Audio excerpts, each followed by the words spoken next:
पिछले 3 महीने से लेकर इंडियन ओशियन रीजन के अंदर इंडियन मिलिट्री की जानिब से एक बड़ी भारी भरकम किस्म की एक्सरसाइजेज जारी थी। इन एक्सरसाइजेज के अंदर इंडियन एयरफोर्स, इंडियन नेवी और इंडियन आर्मी की जानिब से भी हिस्सा लिया गया।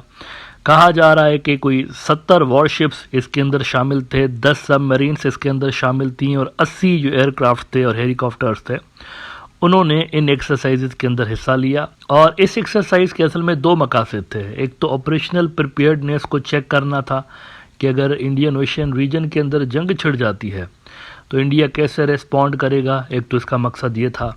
और दूसरा दुनिया को भी ये बताना था कि देखिए हमारे पास साइजेबल एक फोर्स मौजूद है, so you can rely on us. Indian Ocean region के अंदर हम एक रिलायबल सिक्योरिटी पार्टनर आपके लिए साबित हो सकते हैं। ये इंडिया ने दुनिया को मैसेज दिया है। देखिए अमेरिकन्स ने भी आजकल ज़्यादा सीरियस लेना इनको छोड़ दिया है। आप देख सकते हैं कि इतना ज़्यादा आपको वेस्टर्न मीडिया के अंदर क्वाड और ऑक्स अलायंस के हवाले से अब सुनने को नहीं मिलता जितना पहले सुनने को मिलता था।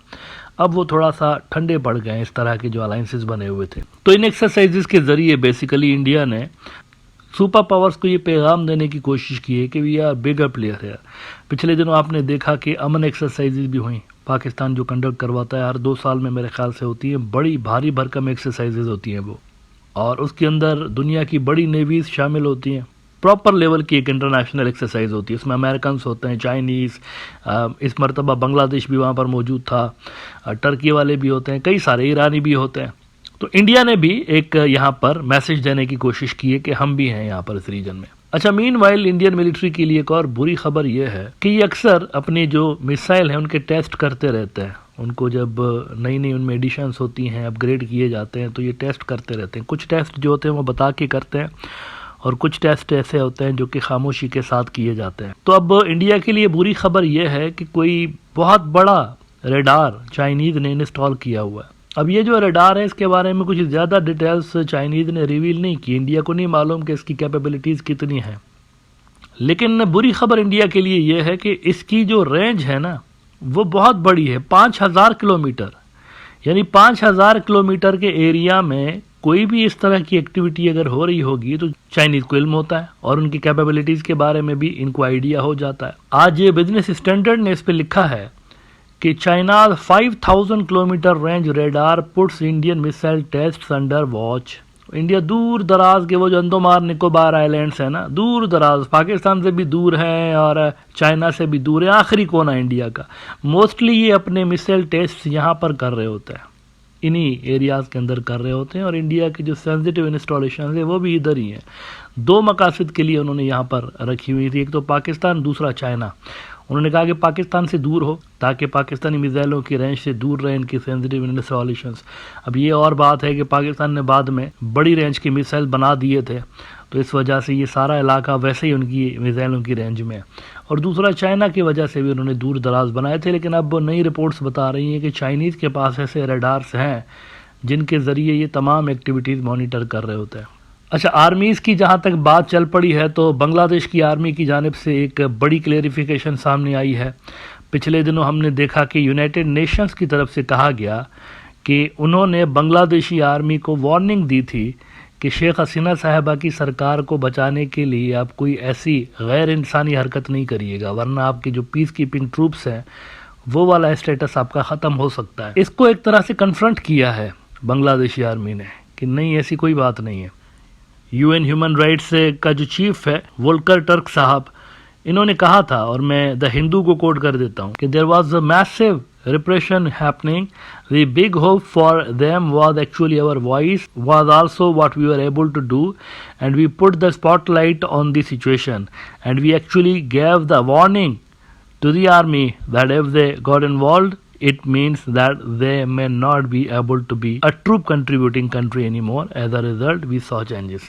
अब इसमें एक इंटरेस्टिंग बात यह है, उन्होंने कहा हमने आर्मी को वार्निंग दी, ये बात उन्होंने की। ये नहीं कहा कहीं पर भी उन्होंने कि ये वार्निंग कैसे दी उन्होंने, क्या डायरेक्ट आर्मी को कहा या सरकार को कहा, शेख हसीना की सरकार को, कि अगर आपने फ़ौज डिप्लॉय की तो ये हो जाएगा, ये उन्होंने क्लियर नहीं किया। लेकिन आज बांग्लादेश की आर्मी ने कहा है कि हमारे पास इस तरह की कोई वार्निंग नहीं पहुंची थी, हमने जो कुछ भी किया अपने लोगों के विल को नज़र में रखते हुए किया, हमारे लोग जो चाहते थे हमने वही किया है। اور ہماری ڈیسیشن میکنگ میں یونائٹڈ نیشنز کے کسی اس طرح کی کمیونیکیشن کا کوئی رول نہیں تھا۔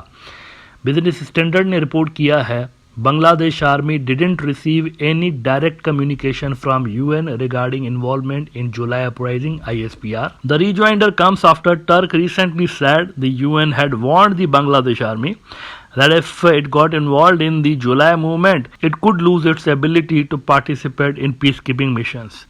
اس پہ بنگلہ دیش کی جو ملٹری ہے انہوں نے کہا کہ acknowledging the importance of human rights and constructive dialogue, the Bangladesh Army finds it necessary to clarify certain aspects of this statement to ensure accuracy and transparency. Please note that the Bangladesh Army did not receive any direct communication or intent from the United Nations High Commissioner for Human Rights regarding the matter stated by Mr. Turk. If any such concerns were raised, they were conveyed to the erstwhile government of Bangladesh and not directly to the army leadership. انہوں نے کہا کہ اس طرح کی بات اگر کی گئی ہے تو وہ شیخ حسینہ کی سرکار کو کی گئی ہوگی، ہمیں نہیں۔ ہم جو ہے ایک فریم ورک کے تحت چلتے ہیں۔ انہوں نے کہا دی بنگلہ دیش army operates within the framework of national security directives and adheres strictly to the rule of law and human rights principles. This remark by Mr. Volker Turk, taken out of context by certain quarters, appears to misrepresent the role of the Bangladesh Army and potentially undermines its reputation, sacrifice and professionalism.